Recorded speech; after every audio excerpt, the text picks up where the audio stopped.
Hi, everybody. My name is Tonya Mae Bell, and this is my amazing husband, Eric Bell, and we are here to talk about our relationship, our love story, and I hope you guys enjoy it and are blessed by it. So, we're going to answer some questions, and hopefully, through answering these questions, you'll get a sense of what our love story is like. You ready? I'm ready. Okay. So the first question is, how did you meet your partner? Do you want to start? All you. Okay. We met each other at Andrews University. We were both attending. We were both finishing up our master's degrees in in different fields. And so we had a mutual friend, or have a mutual friend, who was getting ready to leave and go back home. And so we were throwing her a go away celebration. And we were both there. We never met each other, never seen each other. Granted, we started grad school in the same year, and then this was in the middle of our grad school program. You too. Our programs are about 3 years long. And so in about year two, we're having this party for a friend, and this is actually where we met. Now, granted, when we met, neither one of us were interested in each other. We had our own lives and paths that didn't really allow for us to connect in a romantic way at all. And then some time after that initial meeting, we were both in a space where we could entertain the idea of dating. And that's really when things started happening. We saw each other at camp meeting. And I really, really, really liked him. I thought he still is amazing. I thought he was just really good looking. And I wanted to, get to know who this person was. And he thinks I stalked him. It's okay. I don't think I did. You did. It's okay. It's okay. I just, very craftily searched who he was. Right. And with lots of encouragement from my girlfriends, we kind of started a friendship, really. He, at the time, was pastoring a church that I started to attend over the summer of that year that we became friends. And since that point, we just developed a good friendship that led into this. So yeah, that's how we met. Did I miss anything? Nah, you nailed it, bro. Okay.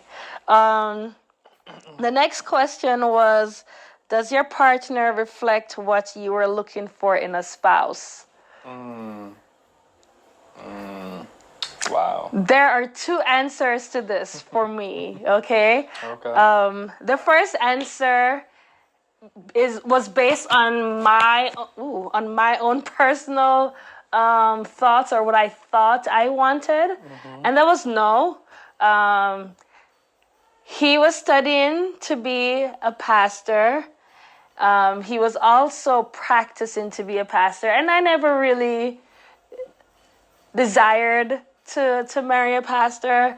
Not because I had any issues with being married to a pastor. I did not, but just some of the expectations that I knew I would be walking in.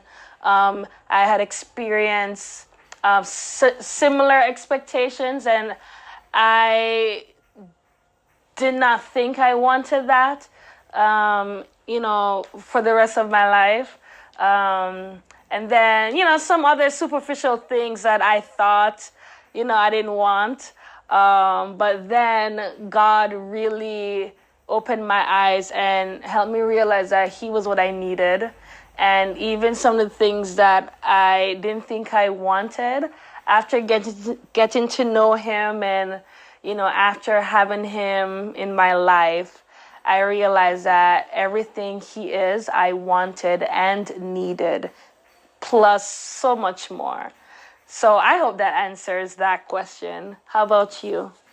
For me, if you remember, in my wedding vows, I put that you were the answer to the prayer I wasn't smart enough to pray. And that's true. Excuse me.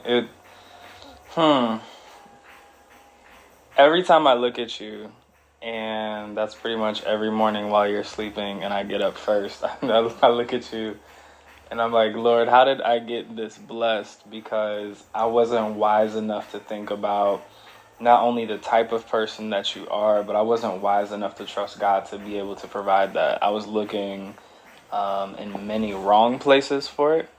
And somehow in the back of Berrien Springs, Michigan, he was able to provide my life's greatest blessing. So, yeah, do you reflect what I was looking for? No, you reflect everything that God knew that I needed that I wasn't wise enough to ask. It's like that text where it says in Romans that the Holy Spirit interprets moanings and groanings. It's like, yeah, Lord, I'm eyes moaning and eyes are groaning. I don't know.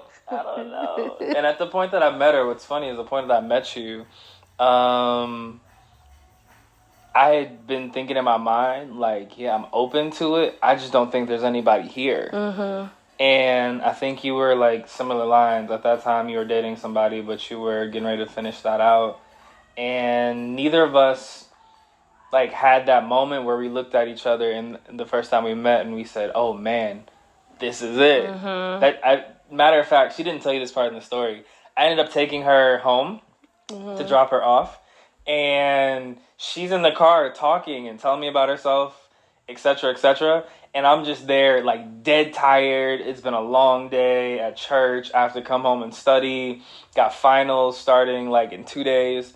And I'm just waiting on her to finish talking so I can drop her off. The whole time, that's what I'm thinking. Like, I'm ignoring most of what she was saying. As a matter of fact, I was so tired, I didn't even remember her name until we saw each other at camp meeting. And she has forgiven me of my sins since that point.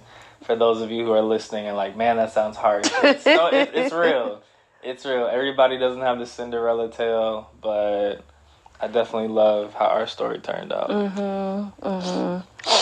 How do you balance your personality or gender differences in your relationship to make it manageable? You start this one. Okay. You and I have this thing that we're very keen on, and that's communication. It is the number one deficit that's often talked about among couples, and it was the number one thing that we decided to make our goal first and foremost in how we deal with one another.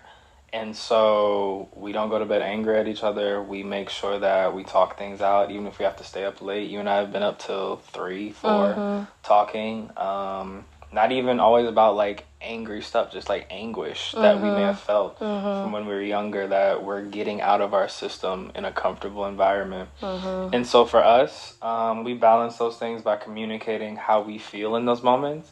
She lets me know how she feels not only as a Black woman, but a Jamaican woman at that. I let her know how I feel being an African American male, and most importantly, a man. And then above all those, under all those other things, just how we feel as also Christians in this vantage point, like the way that we were raised up until where we are has changed. Like our growth has changed, and so the way that we view the world is different. Not only from personal lenses, but our faith kind of determines how we see some things as well. So we talk about all that, and because we talk about it, we have a relatively good understanding about how the other operates, and shoot, we have no major arguments. Nothing. It's like, yeah, I know, because you communicated that, and then we laugh about it, because she'll be like, babe, do you understand how I feel? And then I'll say how she feels, and she'll look at me and be shocked, like, yeah, that's exactly how I feel. And I'm like, yes, because you've communicated it. And when you communicate, you're not just talking. I'm listening, taking that in and applying it. You? That's pretty much what I was going to say. Honestly, Communication. we really, throughout us dating, we really tried to make a point of making sure that our communication was solid. And it's just something that we are still growing in, but I can say that I am comfortable with our progress and how we are growing in that area. But yes, that's really how we balance whatever differences we have. We just communicate about it, talk to each other about it, and just work with each other, realizing that we are in it together. So we do not make it a habit of going to other people, even if it's our best friends or parents, or even whoever. We deal with it within ourselves, and if we do need to go to other people, we approach God first, and then we move accordingly. So that's how we manage that.